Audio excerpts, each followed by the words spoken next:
I'd like to call to order the Village of Oxford Planning Commission tonight.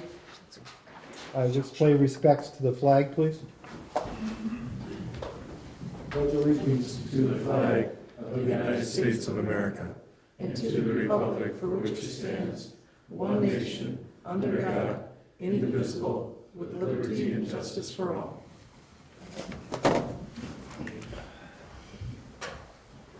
Could we do a roll call, please? Justin Ballard is absent. Scott Flynn. Here. CJ Gosdor. Here. Maureen Helmuth. Yes. John Knoll. Here? Leslie Pilak. Here. Tom Schultz. Here. I'll make a motion to excuse Justin Bayless from the planning commission meeting on September 17th. Second. All in favor, say aye. Aye. Motion carries. Approval of the agenda for September 17th, 2024. I'll make a motion to approve the agenda for this evening dated September 17th, 2024. Second. All in favor? Aye. Any nays? Motion carries. Approval of the minutes of August 20th, 2024. I'll make a motion to approve the minutes of the August 20, 2024 meeting. As presented. A second. I have a motion, I have a second, and point of discussion. Joe's not here tonight, right now. On the motion that was made last, on the 20th, where the planning commission used a preliminary approval, we don't do that according to our ordinances. Instead, what we did is we adjusted it and said we tabled it to future meeting. So that's how we handled that situation last meeting. So I have a motion, I have a second. All in favor? Aye. Any nays? Motion carries. We have any outside correspondence? Oh, I'm sorry, no. Other than Justin being absent tonight, no. That's the Thank you only very, person. very much. Bob, your job is to nudge her Is this- occasionally. Yeah, I'll get your attention when we do it next time. I'll get on that. We have a public hearing, item number 7. The purpose of the public hearing is to receive public comment on amendments to the landscape ordinance, Article 7, General Provisions, Chapter 2, Landscape, Section 7.2.1 through 7.2.9. I'd like to have a motion to open the public hearing. I'll make a motion to open the public hearing at 7:02 PM. I'll second that. All in favor? Aye. Any nays? They're not supposed to be roll call. That should be roll call. Oh, then let's do a roll call. Yeah, please. Okay, Pilak. Yes. Helmuth. Yes. Schultz. Yes. Ballard. Oh, he's absent. Flynn. I'll nudge her Yes. again. Gosdor. Here. And Mold. Yes. So at 7:02, we have a public hearing. Is there anybody from the public that'd like to come and speak to this? Going once, going twice? Members of the public, we're going to look for a motion to close the public hearing. I'll make a motion to close the public hearing at 7:03 PM. Support. We need a roll call, please. Not for closing. You can just do it all in favor. Then we'll do So it she all can in pay favor. attention to something. We'll get through tonight, don't worry. All in favor? Aye. Any opposed? Okay, let's go to item number 8, call to the public. Anybody from the public would like to talk about anything on their mind regarding anything that's on their mind? Thank you very much. We'll close the call to public. New business. A recommendation to village council for the landscape ordinance draft amendments. I know that the rumor up here on the table is we spent over 18 months on this, going through this, so I would be surprised if there's any questions. If there's any questions, I'd entertain a question. If not, I'll entertain a motion to approve. I'll make, go ahead. Mr. Chair, just for point of clarification, you'll be making a motion to recommend. Correct. To the city, the village. That's correct. Did I say approved? Mhm. I'm sorry. We know you. Stand to be corrected. I woke up, sorry. Thank you. Go ahead, CJ. At 7:04, I would like to make a motion to make a recommendation to the council to approve the landscape ordinance.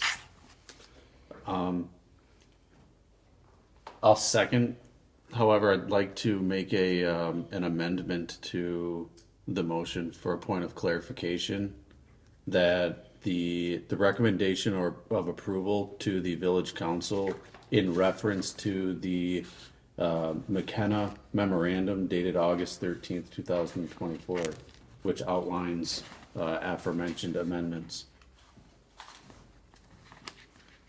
So you're adopting into the motion the McKenna report? Correct. So that's a friendly amendment for you to say, I agree? I agree.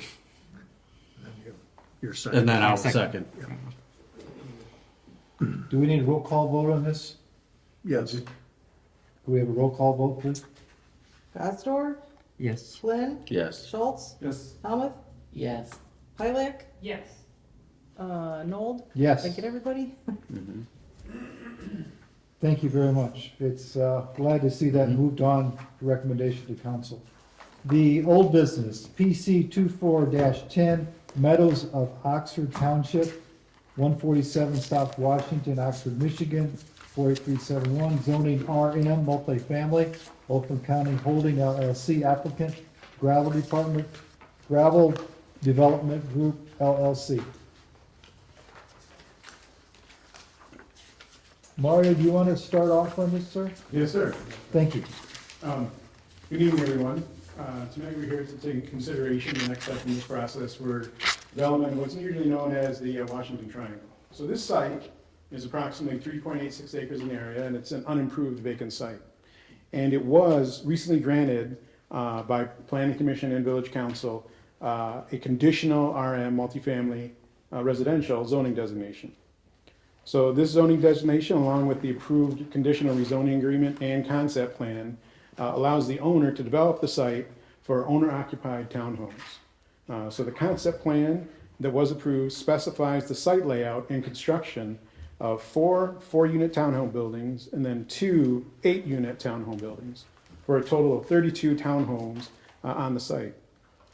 Each 4-unit building will have 2 2-bedroom units and 2 3-bedroom units. So this next step in the process is the Planning Commission considering site plan review of the site, of the development of this particular townhouse development. So looking at the site plan before you, as just been noted, you know, the conditional rezoning agreement and the approval of the district and the concept plan, you know, did specify and lay out a lot of what we normally go through in the site plan review process. So this is about making sure that what's before you tonight is both consistent with what you've already looked at, what council's looked at, but then also include those site-specific, site plan development details that we normally look at.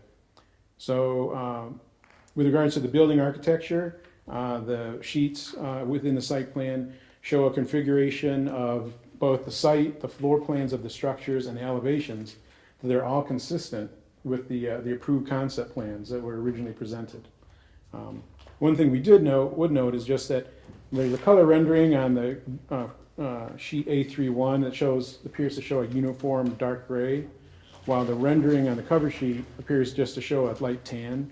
And just to make sure people aren't confused by anything, we just recommend that the elevations and/or the cover sheet be revised to label, the elevations be revised to label the colors that they prefer for the proposed materials, and then just making sure that any renderings are consistent throughout the documents for their preferred colors for the site.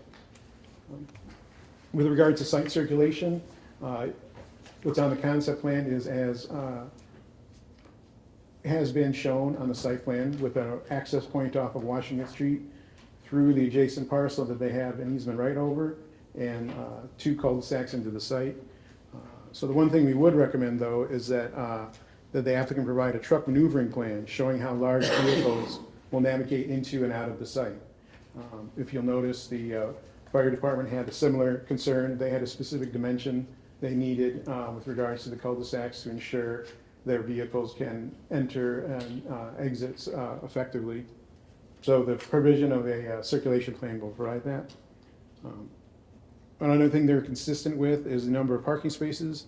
Based on the zoning ordinance, they're required 63.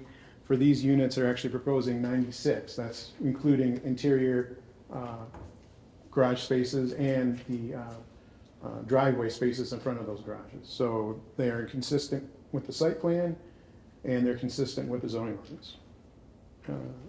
With regards to landscaping, a very detailed landscaping plan has been provided. It includes majority of all the information that we normally require with a landscape plan and in the landscape ordinance, including, you know, the planting schedule, details for construction, size and quantity of all of the proposed materials. They also indicate the amount of existing vegetation that will be reserved. So it's generally consistent with the site plan, with the ordinance. However, the one thing we request is that the landscape plan be revised to provide percentage of each species calculations.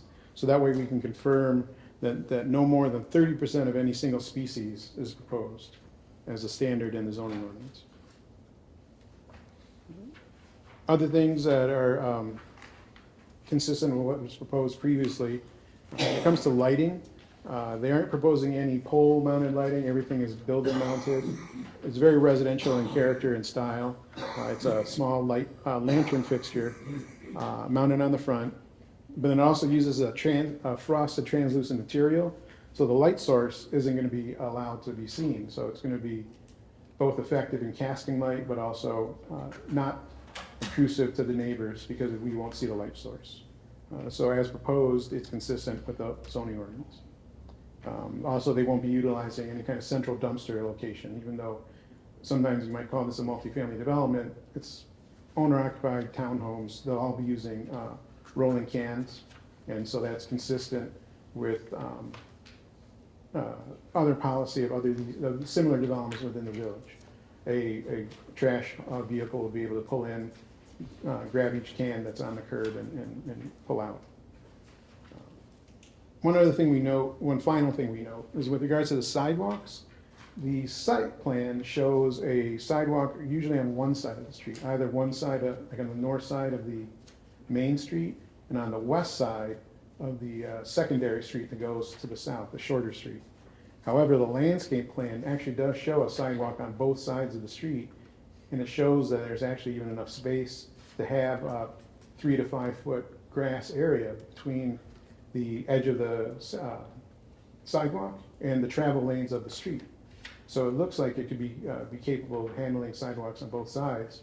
While it is a smaller development, I mean, it's just a little bit more convenient, and you know, if you have kids practicing their bike, sometimes it's easier to have it on. While there might be a sidewalk on the other side of the street, and yes, there's not going to be a lot of traffic, it might just be a little easier to have that on the residential side as well. So we would just request that the site plan be revised to be consistent with the landscape plan to show that sidewalk. So in the end, this development is substantially consistent with the concept plan that was originally submitted and reviewed by Planning Commission and Council previously. And so we would recommend granting approval of this site plan with the contingent upon submittal of a revised plan that deals with the colors being labeled consistently, truck maneuvering plan showing large vehicle access, revised notes on the landscape plan, and the addition of the sidewalk. And in addition to that, any notes of the city engineer, the village fire chief, and the village. And with that, I'll take any questions. If you like, I can look at my computer and see if you want, but I see.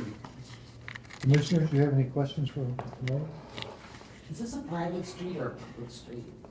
It looked like it'd be a private street.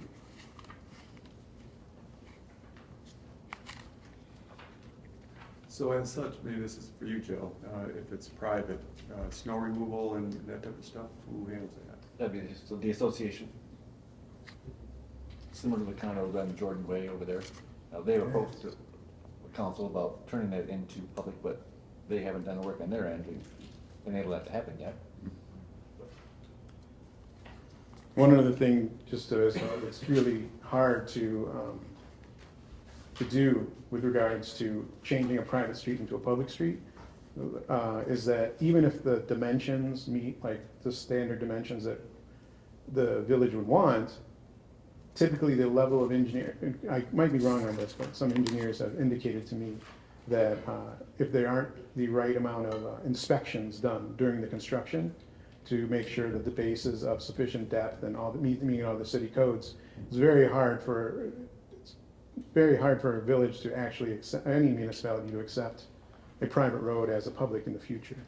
So chances are this will remain private for indefinitely.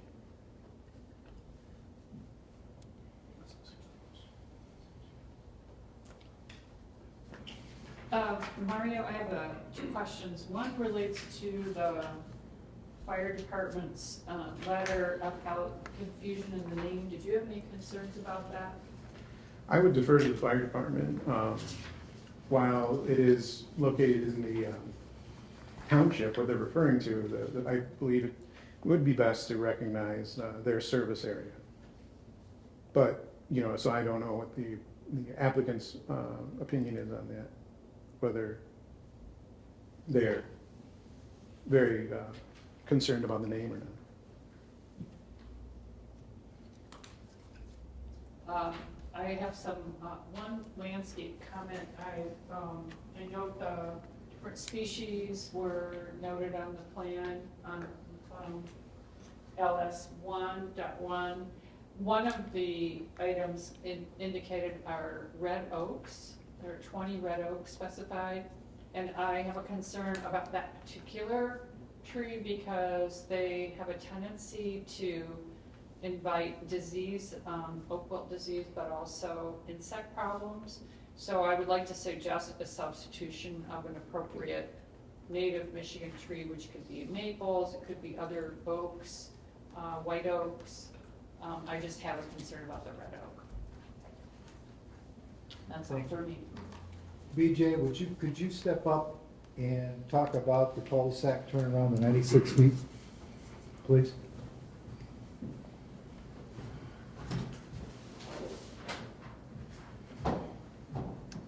I'm BJ, I'm fire marshal with Oxford Fire Department.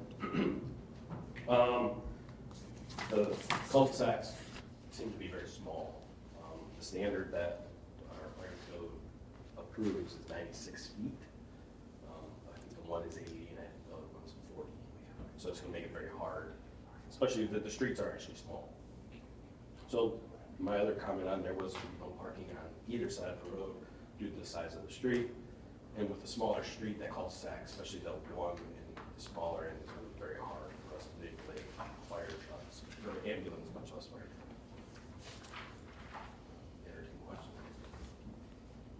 I think that's pretty clear. I think that's good. I have a question for Mario, though. Yes, sir. You talked about the adequate parking. Did that include any on-street parking? No, it's all off-street. Is this a subdivision that we can have no parking on the streets? Yeah, there is no requirement of the ordinance for it, and there's no need.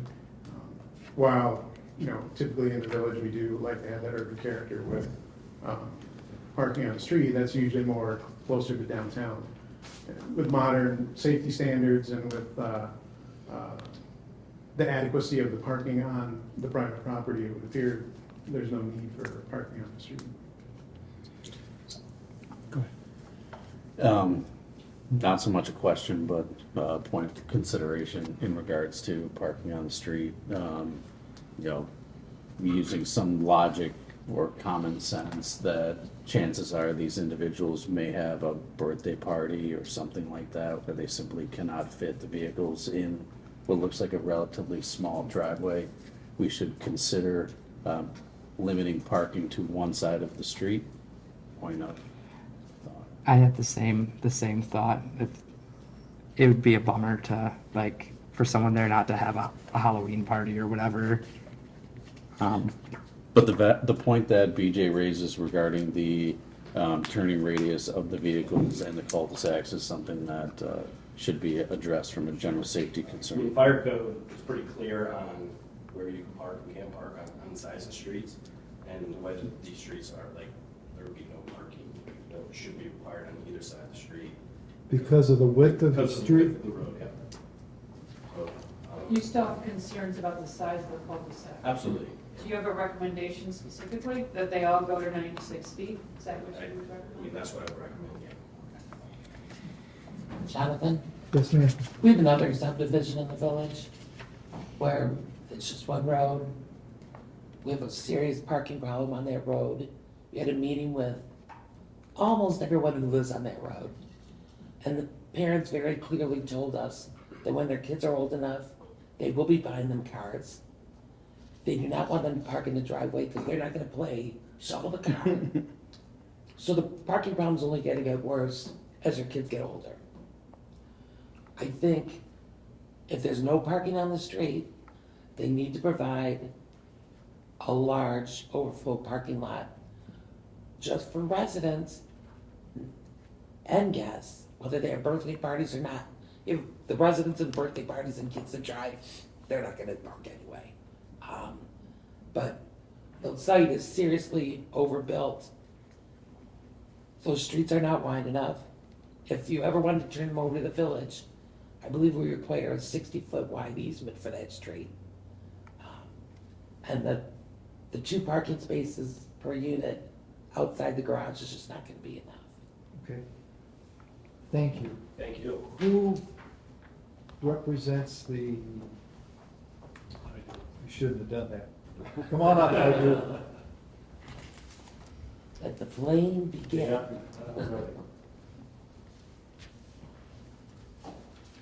Good evening, my name is Joe Vitosis with Design House Architecture. Thank you for having us tonight. We're excited to bring this project and continue the process of approval for this. So I can give spiel, or you can just start firing questions at me. Whatever you want to do. Why don't you, was whisper in my left ear, start with the spiel, Start with the spiel? please. Okay. So we received the comments from Mario and the fire department and road engineering. Reviewed each item, and we have some thoughts. So I'll just go right down the list. Mario's comments, revised elevations, so they're consistent with the renderings. Absolutely. I brought a material board with me this evening that have the actual materials we are proposing. We will update our elevations with the specification of each material. The rendering on the cover page, supposed of the rendering program. It's an evening shot, so everything is can use everything.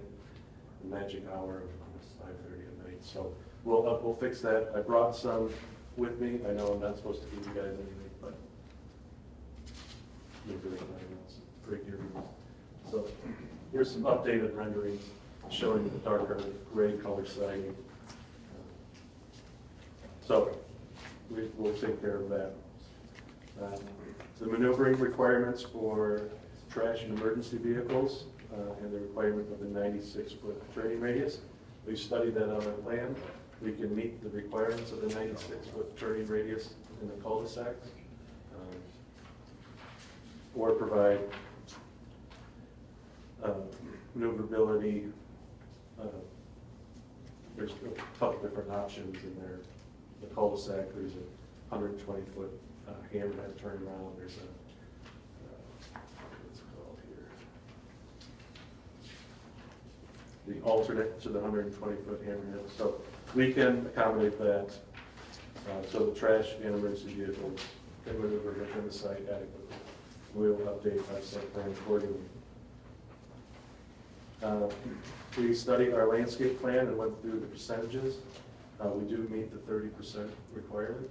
And saying that doesn't hold a lot of weight, but we will update the landscape plan accordingly, showing the percentages of each item. I will talk to the landscape architect about the red oaks and removing those and replacing them with maple or white oak.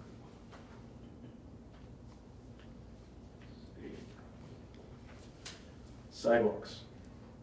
So we place the sidewalks on one side of the street to accommodate parking on the other side of the street. If we add sidewalks to both sides, the sidewalk will be running through the back end of the parking space in front of the garages.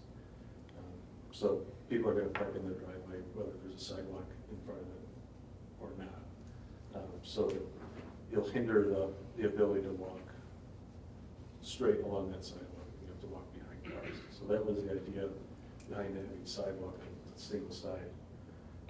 That being said, we can increase the street width to 30 or 32 feet to accommodate on-street parking, remove the sidewalks, and do a bike lane in the asphalt or walking lane, timber with a sidewalk. Just a point of reference, what are the streets now on the drawing? 26. 26? Yep. And what's a standard street size in the village? You have any idea? 22? Yeah. Not as much. It's less. It's less? Yeah. So you're In proposing? in the old part of Old Town, Right. right. Seems fine, yeah. Well, you were referencing a street, An easement, she was, or, The easement is 60 feet. So you go 60, you got your green space, your sidewalk, your green space. I'd have to check on that number. Again, maybe like an Oxford Lake subdivision, it goes to the back of the sidewalk, and you measure for the right of way, right? Could be. Back to back. And it varies, of course, that's a newer, 70s. But I think your pavement is usually 40 or 45 Oh, no, it's 22. in Oxford Lakes. Not counting the curve, I think you're probably at 22. So additionally, so I live in Oxford Lakes, and we have because we have large streets, it like people fly through the neighborhood, and if you keep smaller streets, it keeps people from flying down the road. We do have to be like cognizant of fire safety, but I really am averse to the idea of making these large streets that I think are inherently How often can dangerous. you not get down Dennison Street when there's a concert in the park? Because there's cars parked on both sides. I kind of consider that like a positive thing. You Not can being still able to drive down your street. you can get down. It's not like you're never gonna get through. It just takes longer. Joe, you had a comment? Well, I just want to clarify something. You said it's currently 26 feet, the pavement? Correct. So, according to the fire code, wider than 26 feet but less than 32 may allow parking. So if you did 26.5 feet, you would meet that code. So you really only need to add 6 inches to the road to fit the code. Is that Yeah, correct? I felt like I measured, when I reviewed the plans, they were smaller than 26. Okay. I didn't look at that part of it, so I was just deferring what he said. If it's currently 26, that's pretty wide. Yeah, and then that would essentially move it to no parking on the hydrant side of the road. Correct. As opposed to both sides. You'd give you parking on one side. Correct. The asphalt is 22 feet. Okay, But there's curbing on it also. gotcha. Road Commission road standard is 27 feet from the back of curb to the back of the curb on the other side. It's 22 feet with 2.5 foot curbs on each side, so very close. I knew someone in the group would know. So do we have an issue or not, gentlemen? What's the consensus on the road width? I think if it's 26 foot, I think that it would allow parking on one side if that's. And you can make 26 foot plus the turnaround. I had a question about the turnaround. He calls out a 96 foot turnaround. You used another term that. So the Hammerhead. It was a BJ, IFC 2018 Appendix D. There's 6 options. Yep, and then there's Hammerhead. And Yeah, then- so there's 6 options for. So we're good, our fire department's good with any of those options under Yeah, absolutely. IFC 218? Yep, Okay. if it complies with that, that would be. Keep moving, please. Keep sidewalks 26 feet 5 inches for the roads. Got it.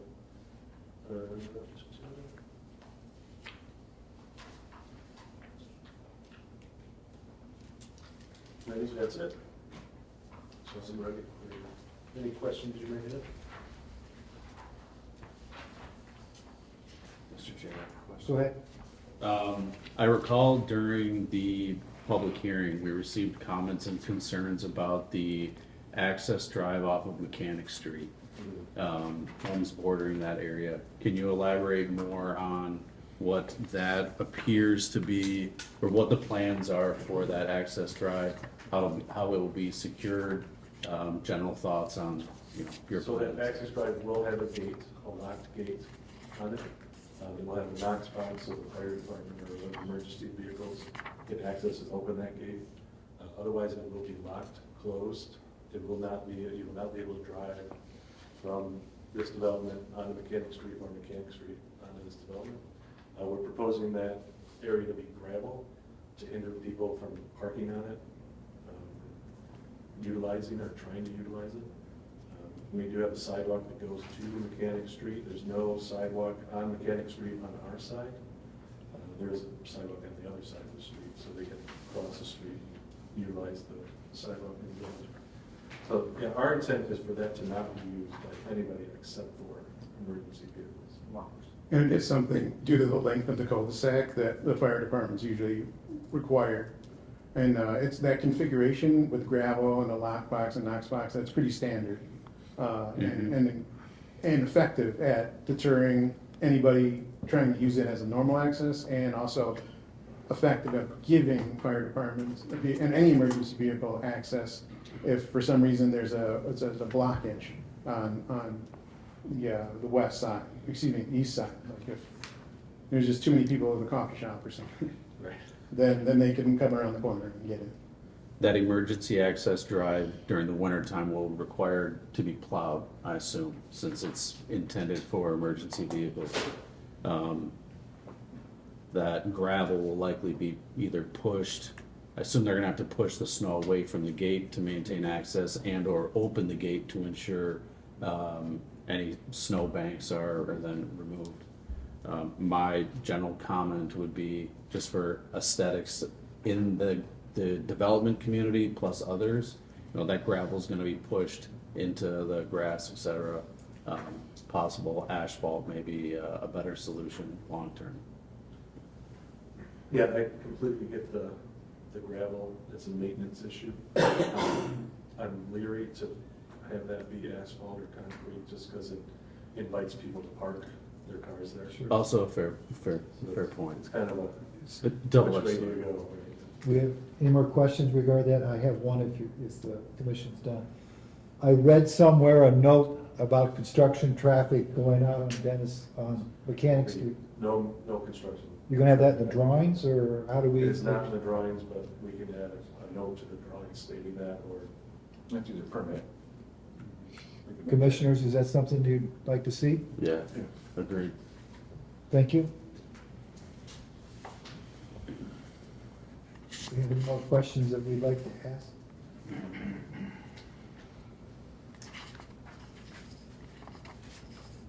That covers the McKenna letter. Then we get into the Rowe letter. In the Rowe letter, I started reading through that, and I always put a number by each one, and I was batting 100 for each site plan sheet. Who do we get to talk about the Rowe letter? Is that you folks, or? Yeah, that's me and Jim. Jim's gonna be having a look at this. Hi, Jim Sharp, Sharp Engineering. Good evening. Would you like me to roll through those comments as well? I think you ought to, because it's quite extensive. Item number one of their comments just talks about, full design and going to Eagle for the water main and sanitary sewer permits. We fully expect to have to do that. Number two talks about recordable easements. Again, we're going to give you the necessary easements that are needed for the water and the sewer. Item number three, plan proposed to extend the water main down Mechanic Street, but because it's a dead-end hydrant, that they say that they cannot be approved. So there's nothing in the design standards or the ordinances that say that it can't end in a dead-end hydrant. As long as it has the proper flows and meets the requirements, then it's sufficient. That's a 10 state standards document. So unless there's something specific in the design, in the village's design standards that says that it has to be looped back, then that is something that we don't believe that needs to occur. Not to put words in your mouth or take your thunder, but you already checked with the village folks? I have. I met with Mr. Brantley and Mr. Reyes, myself, and a member of my staff. We walked the site to talk about the sanitary and water extensions, which are going to be extending from Mechanic Street onto the property. And on the discussion we had, they had no objections to it. Thank you, sir. And if I may, I'll interject, sorry, Mr. Chair.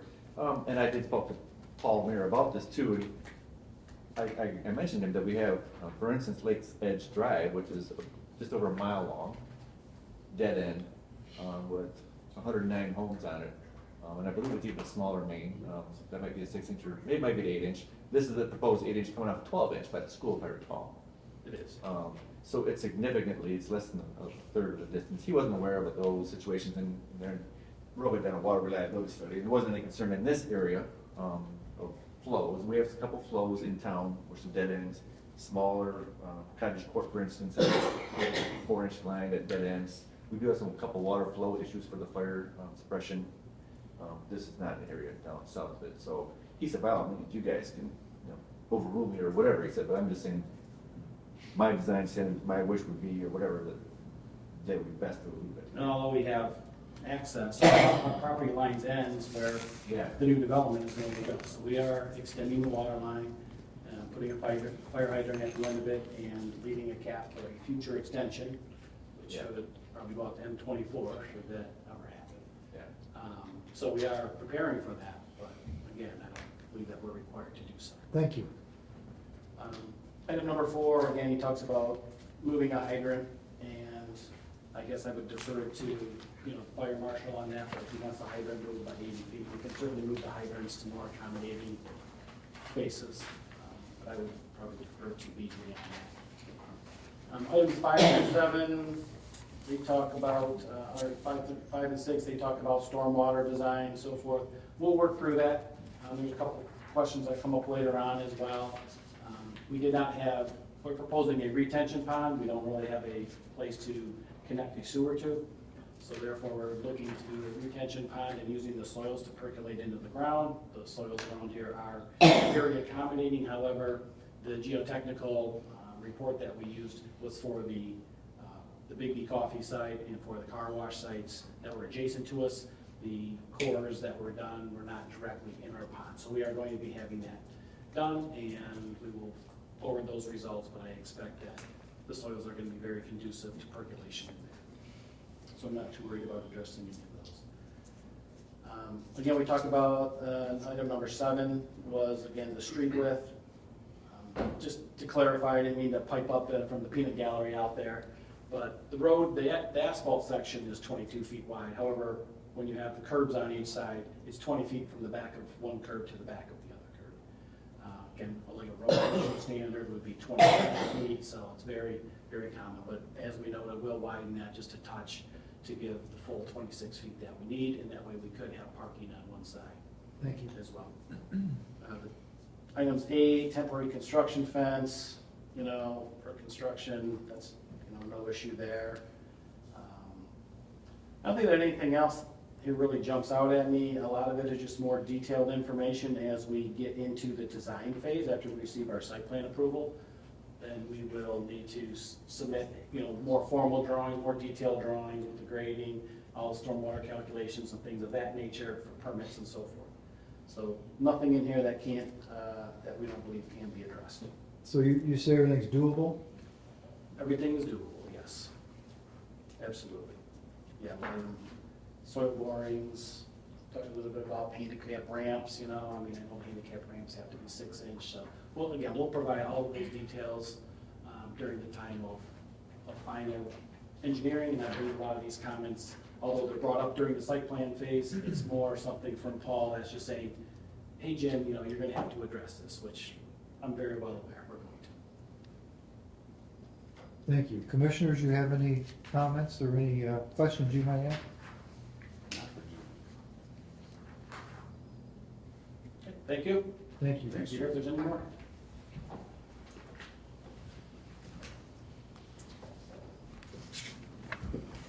Is there any other comments that any of the commissioners may have in regards to this? Then I look for a motion. John, I do in fact have something, a point of discussion. We discussed, the McKenna letter, we reviewed the Rowe letter. We made some additional, comments regarding street width, for example, or specifically. As we make a motion, do we believe that all of those items are captured in the reference documents and reports from Maketta and Rowe? Or are there additional? I tried to keep a track of that through my little notes on my paper. We do have, except for the road, but the cul-de-sac that we talked about was in the Yep, fire Oxford Fire Department. Mhm. So I think the only thing that I know of, unless another commissioner could bring light, would be the road width. Okay. But the road width is covered in the row letter that talks about the 26 feet.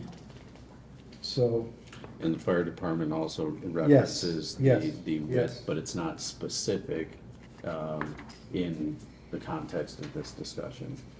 so I would suggest that if someone were to make a motion that we include the McKenna letter, the row letter, the fire department letter, and the agreement that we had in regards to the street width.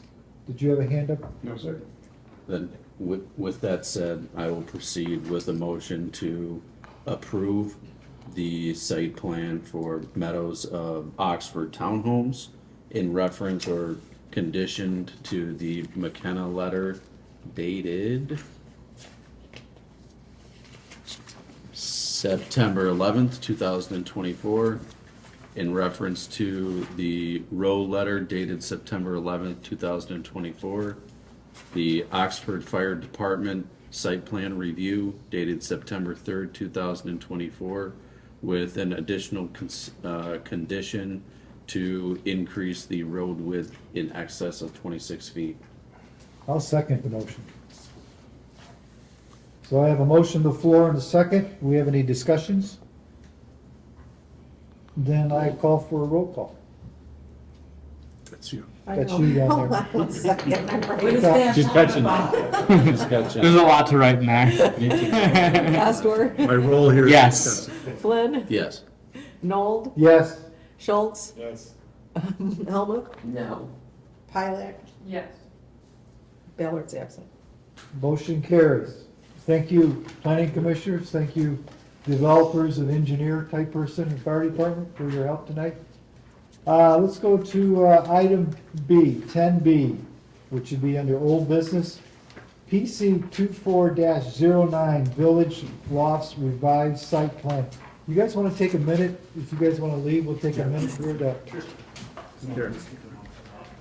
They can't get out fast enough. yeah. Did you get your approval and you're running? Good job, folks. Mr. Sharp is staying. So are we all done with that site plan? Yes, ma'am. Okay, so with that, like, is there gonna be option for another public comment to the site plan review? So my understanding is that they have to come back with another site review plan based on those letters that you guys just put forward? No, they're all done. There was an approval conditioned on the letters. Yeah, we're getting out of a point of order. Would you like to come, I will extend the opportunity for you to come up and Yeah, Ask thank your you, question. I appreciate it. I apologize, this is out of order for you all, I'm just learning how this process works. And with the fire chief here, I would like to also address a question I have then about the emergency access point. Ma'am, can you state your name and address, please? Leah Scallon, I live at 34 Lincoln Street.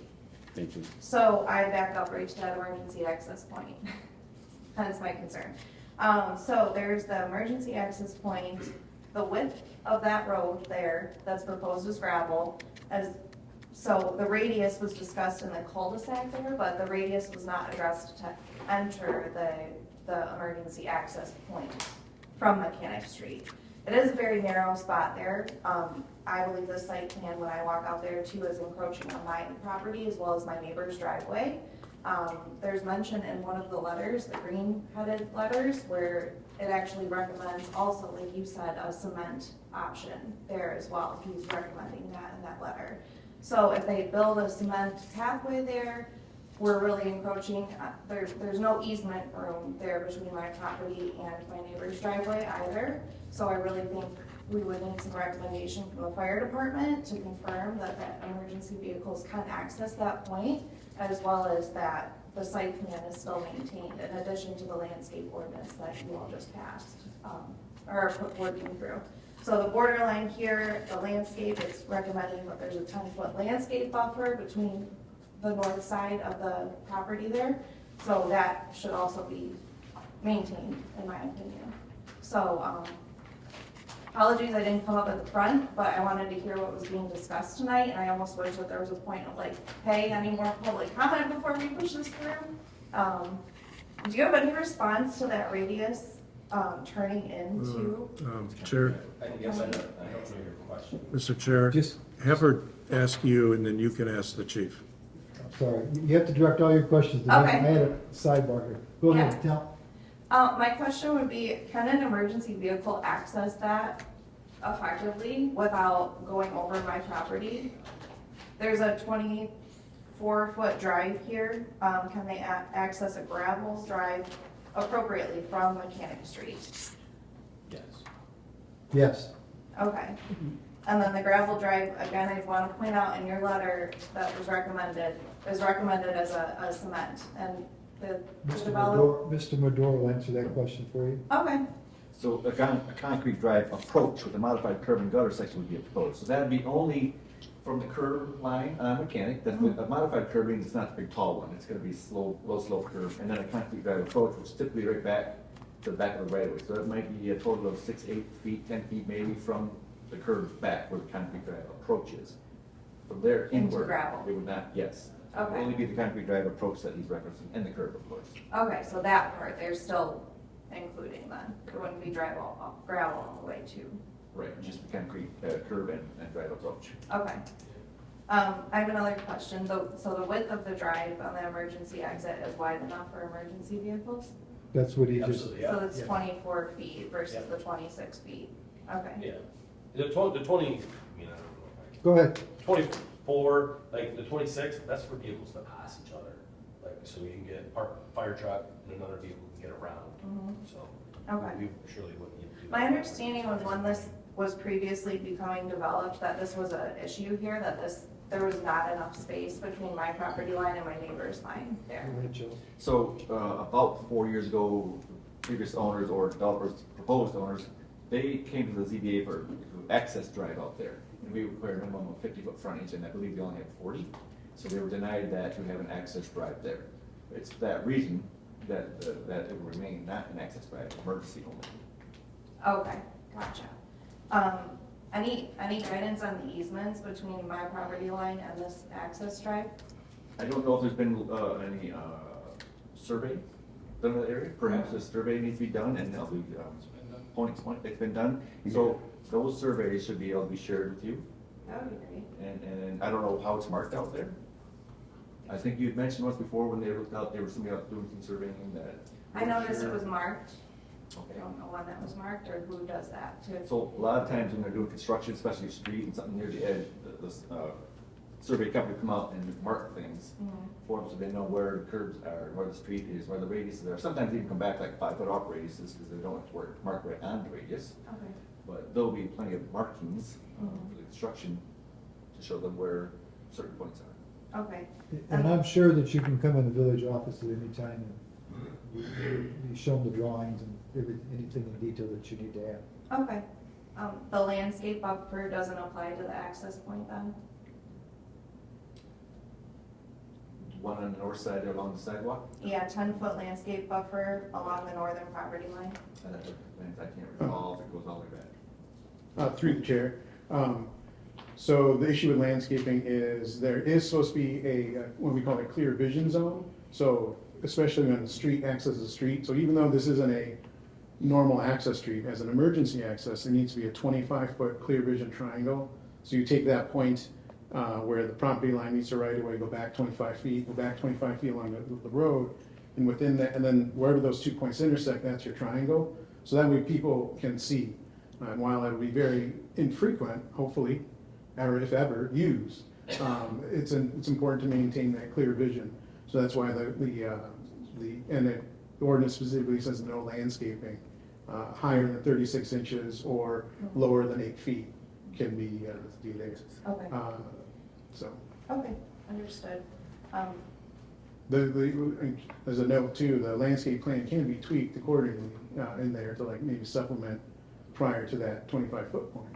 Yeah, That's yeah, something. just the privacy along my entire property line will be, eliminated due to this plan, so there's that. And just with the hammerhead, the other options, then, like you said, this was just approved, so if they make a change to the site plan, that'll be available for everyone to view, and that goes through another approval They'll process. redo the drawing. Redo the And drawing. that drawing will have to conform with those parts of the fire code. Okay. However they chose, as long as one of those items in there that they choose, Mhm. if they can fit it on there, then that drawing will be reproduced for the final copy for us to have. Yeah, because I only imagine as we're talking about increasing street sizes, changing the landscape of different turnarounds and everything, that'll just keep encroaching on the amount of space that they have to deal with here, which we already know is very small space. So I would think it would need to go through another set of approvals or something like that. If they meet what was laid out in the fire department's letter, Oh. if they want to have the parking on one side, which they do, they'll have to at least conform with that fire code in order to do it. Again, if they're 26 feet or greater than the width of the road, then they comply with it. And Okay. they still want to go on the sidewalk on that north side, too, it sounds like, so. Yeah, everything they want to maintain there, so including the 10-foot buffer, the sidewalks, everything is just adding. So if you add something, then you take something away. That's my idea. I really appreciate the extra Thank you. time and opportunity. Thank Thank you you. very much. Thank Okay, thank you.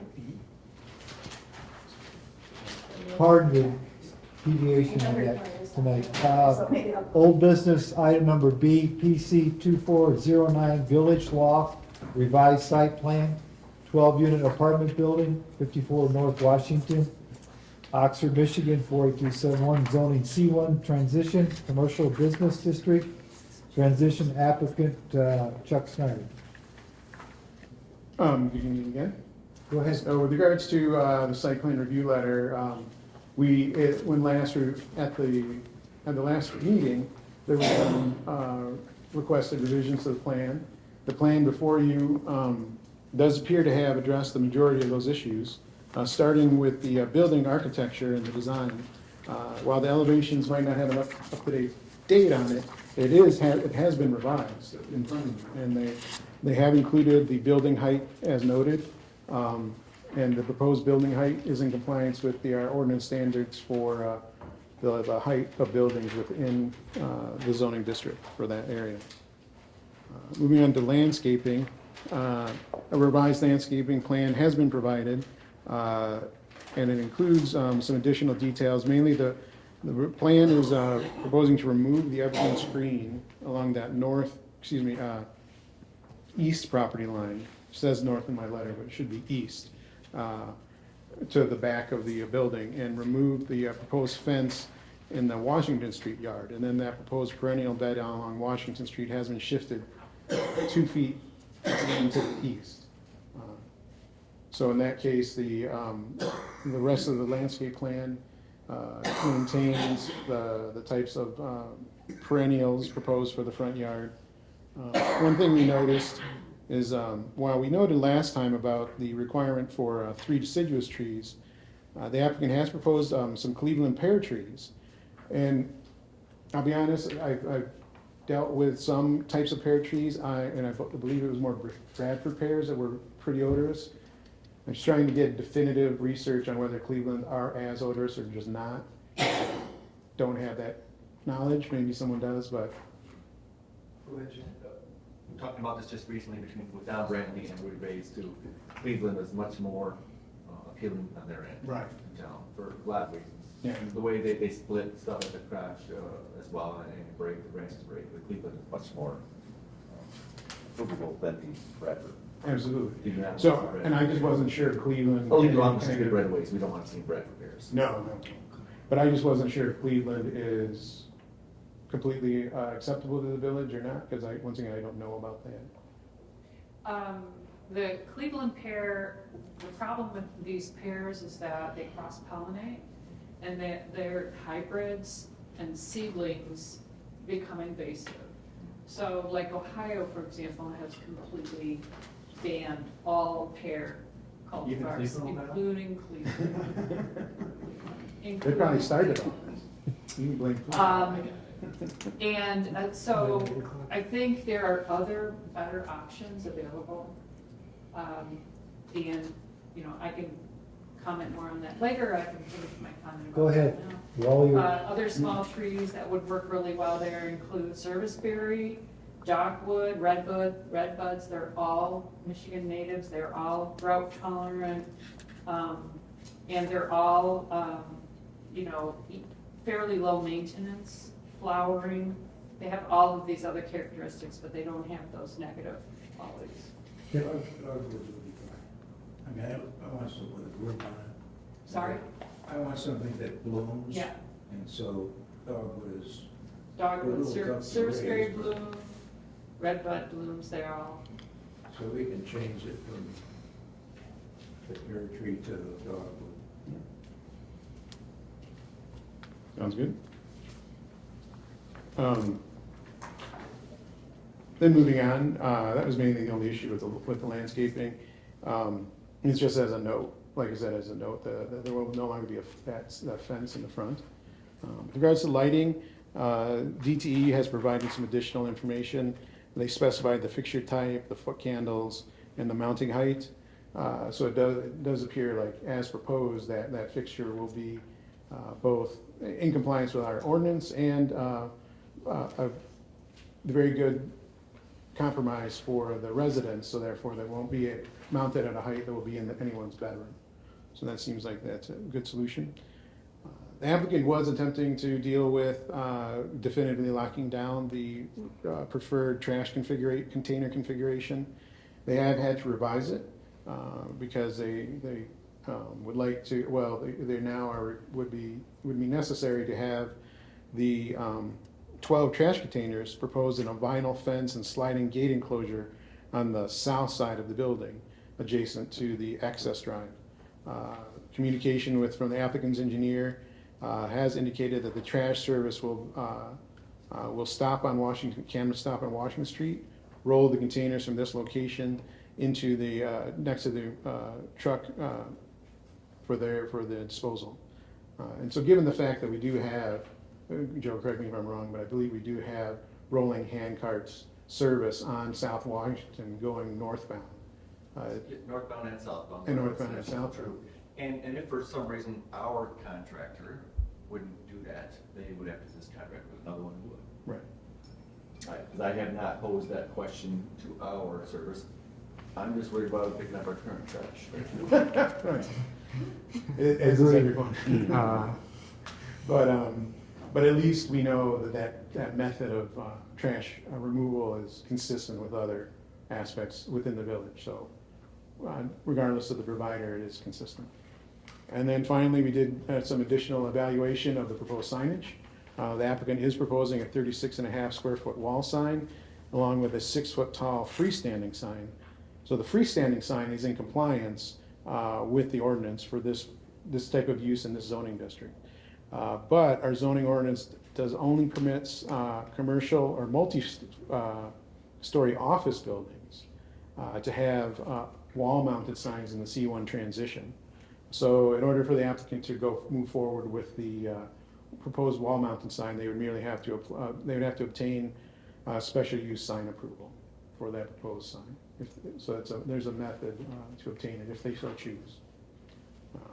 So with that, seems to address a lot of the issues and with all the issues brought up from a planning and zoning standpoint. So we would recommend granting site plan approval contingent upon a submittal of a revised landscape plan that will note the use of dogwoods instead of the Cleveland pear. And any other issues identified by the village engineer or fire chief. We note that the applicant has actually already submitted the lot combination application, even though it's not, won't be come into effect until they have full ownership, but that's ready to go, the lot combination. So paragraph 2 is no longer an issue. thank you. Any commissioners' comments or questions for? Mr. Chair? Yes, sir. Yes, I've got a couple. In regards to the combination of the two lots in that application, past experience, in the event that let me rephrase the question. What's the probability or likelihood that there would be issues in that application being approved? I see none. We do them in-house. I approve them with the proper paperwork, and he submitted proper paperwork from Kennedy Surveying, showing the proper legal descriptions. We process it in-house and forward it on to Oakland County. Fair. Regarding the dumpster enclosure and the trash situation, which I think will be a point of discussion across the commission here shortly, might as well initiate in that discussion now. We talk about, or it's referenced 12 trash containers. Are we not considering recyclable containers, or how is that to be managed? With general sentiment and ensuring that whatever items can be recycled go into a separate bin, does that mean there will not be any on this site? I don't see any mention, but, and I left my thing with Bob. Can you give me that ordinance, Bob, I gave you earlier today about the trash? I was just reading that. Okay, I forgot to give it to you. So, we, under our contract, provide for trash, recycling, and yard waste. I've had a few folks, one of them was on the DDA until recently, who lives downtown above one of these, and we've had some inquiry, hey, what about us folks who live above downtown, what about us? I'm like, we provide the trash, of course, in those 4 quadrants, front load container service. There's no ability to incorporate recycling there without some outrageous solution with a large dumpster with bins in it and stuff like that. We don't have enough space for that. So I have indicated, and one of them I know uses our containers up front for the recycling, just on the slide, so to speak. Other larger developments, like the ones on South Pontiac, the ones over on Loud Street, they use front load container service, but they have, 19 buildings or something down there, hundreds of. They don't offer recycling either. That's kind of apartment living. This is an apartment as well. It's not always there. The condos that were down here on Westbury condos, Village Ridge condos, those, because of their scenario, and the streets, even though one street's private, is still collected using hours. But, and then Mo brought this to my attention after our meeting last month, because outside of the zoning ordinance, we have a standalone solid waste ordinance. And it says in part, section 550-2D is the village may provide collection service for all portions of the village. As established in this chapter, employees of the village council may grant contracts to one or more persons. Oops, that's not the part I'm looking for. Residential trash collection, that's the part I'm looking for.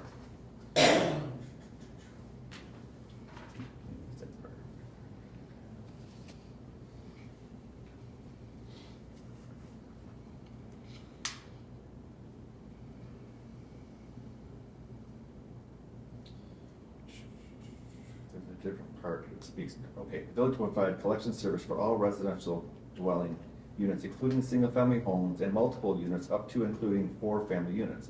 Mr. Nixon, who just left, had a 4-family unit right here on Pontiac and Westbury.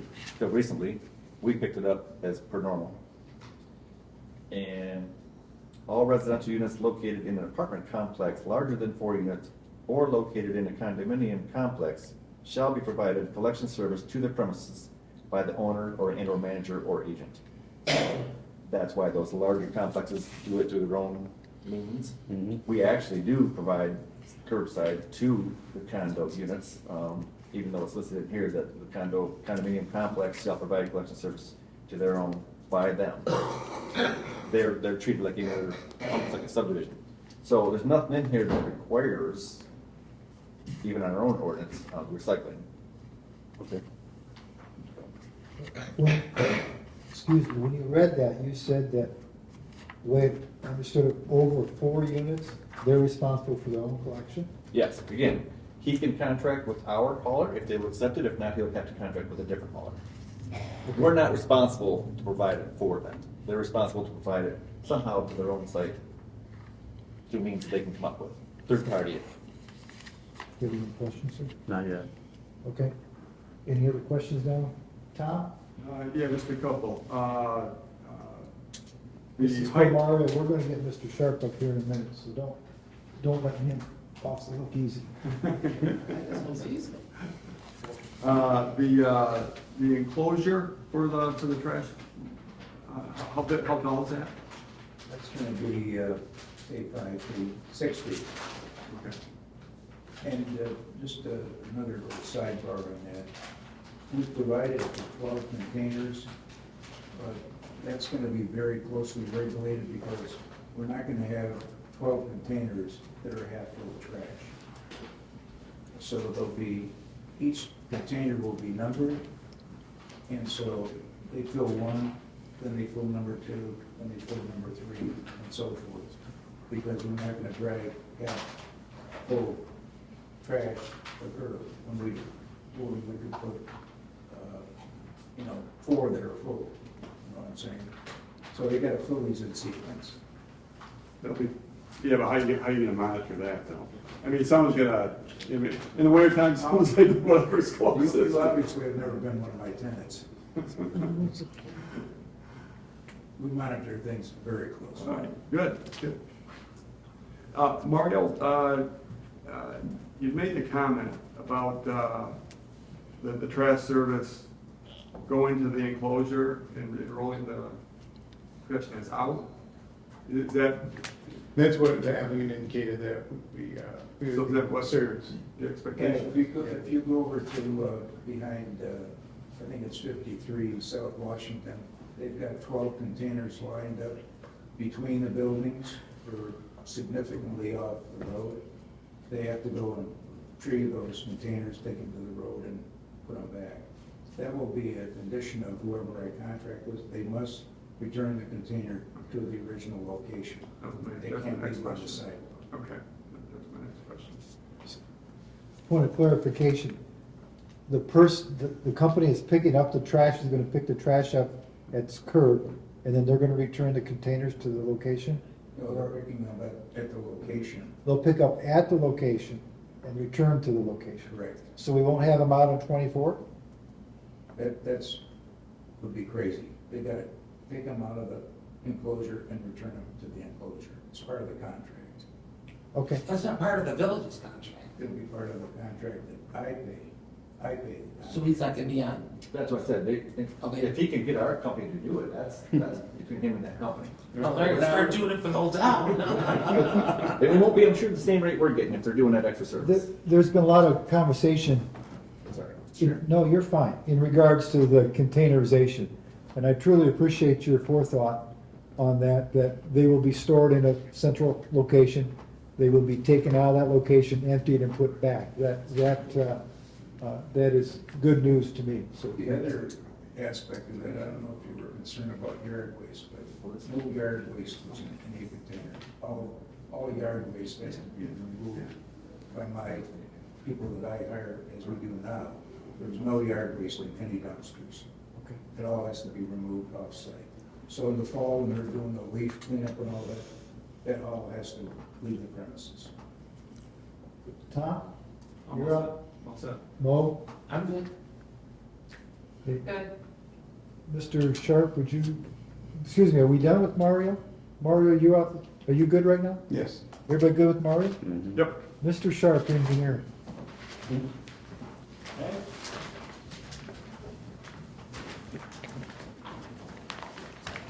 Yes, Chairman Noel.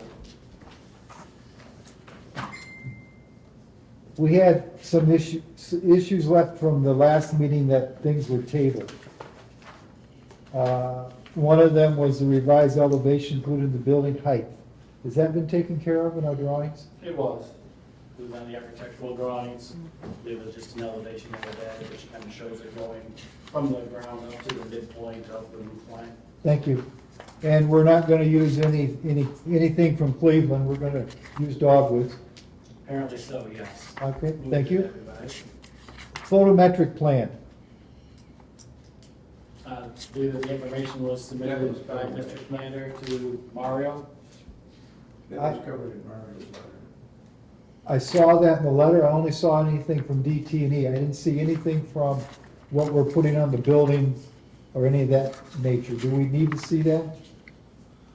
At this time, based on the plans they submitted, there wouldn't be any light fixtures mounted on the building. They just have the one light fixture proposed for the pole mount and to the east or rear of the building. So that's why, based on the fact that there's have just one the one location in the type, the details provided, I believe that was sufficient.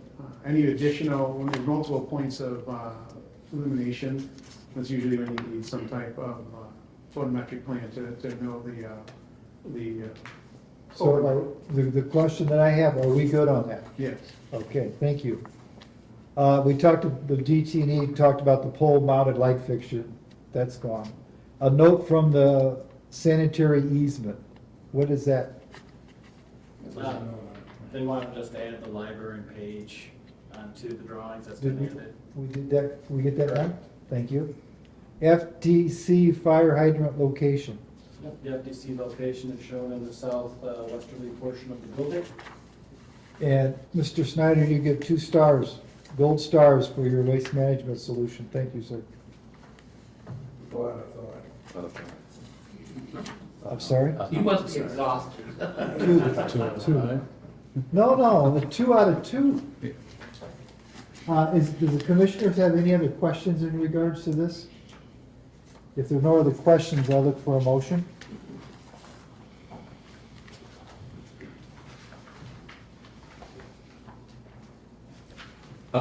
I'll make a motion to approve the site plan for Village Lofts located at 54 North Washington, contingent upon the letter from McKenna dated September 11th, 2024. Also citing the need to replace the pear trees with a dogwood species in the landscape plan. I second. Just a minute. We have a second. I'd like you to add the row engineering letter and the fire marshal review letter. I will approve the amendment to include the row and fire marshal letter to that motion. Your second still good? Yeah, my second's still good. Do we have anything we'd like to add, any discussion? Then I would like a roll call. Roll call. Roll call. Schultz, Yes. Helmuth, Yes. Pilak, Yes. Flynn, Yes. Gosdor, Yes. Nold. Yes. Thank you, gentlemen. Thank you, gentlemen. Public comment, next section. Anyone from the public like to speak tonight? Sit down, Dave, welcome. Don't even think again now. He's moving, I didn't know he was coming up. Item 12, consultant administration comments. I have a comment. Like to just say, stopped in to attend a planning commission meeting. I think this meeting, Chair, you deserve 3 of those stars. One more than Mr. Schneider. And the balance of the dialogue was fantastic. I appreciate the work that this commission is doing for the village. Thank you. Thanks, Will. Thank you. Any other comments? Sorry about that, Chuck. Reports, Oxford Township Planning Commission, that'll be me. We're working diligently on our master plan and moving forward with our master plan. We'd like to get that done the first part of next year. ZBA, any reports from ZBA here at the village? No meetings. DDA. Chairs here. The chair is here, I believe. Would the chair like to speak? State your name. Pete Schultz, EDA Chairman. Quite a bit's been going on.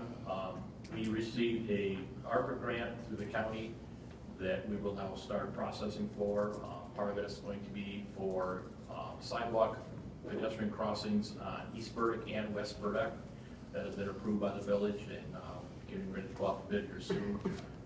More than likely, it's going to end up having to be a next year job because as far as the bids get in and everything, it's going to be right now.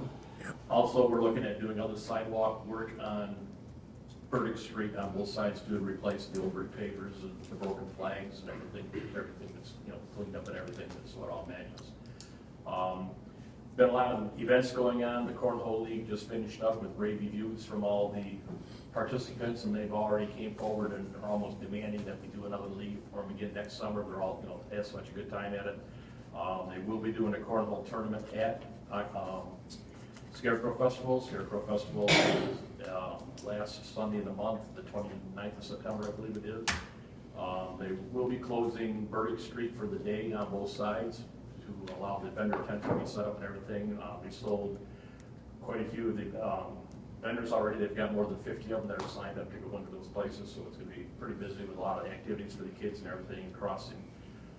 We also just received our strategic plan that we've been working on. We did our first report back from the consultant last night, where the board received it, and everything is looking really good for a 5-year plan on going forward.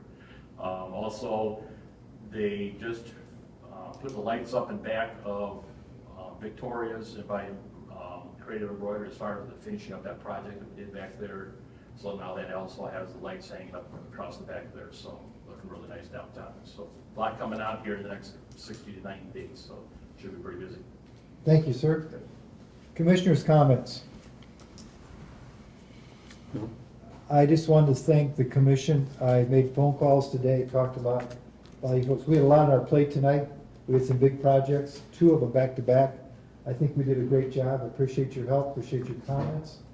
Mr. Sharp, for representing both of the developments, thank you, sir, for coming in. And Mr. Snyder, I'll raise it to 3 stars so we can be tied, okay? I make a motion, is there a motion tonight to adjourn? So move. All in favor? Aye. Thank you.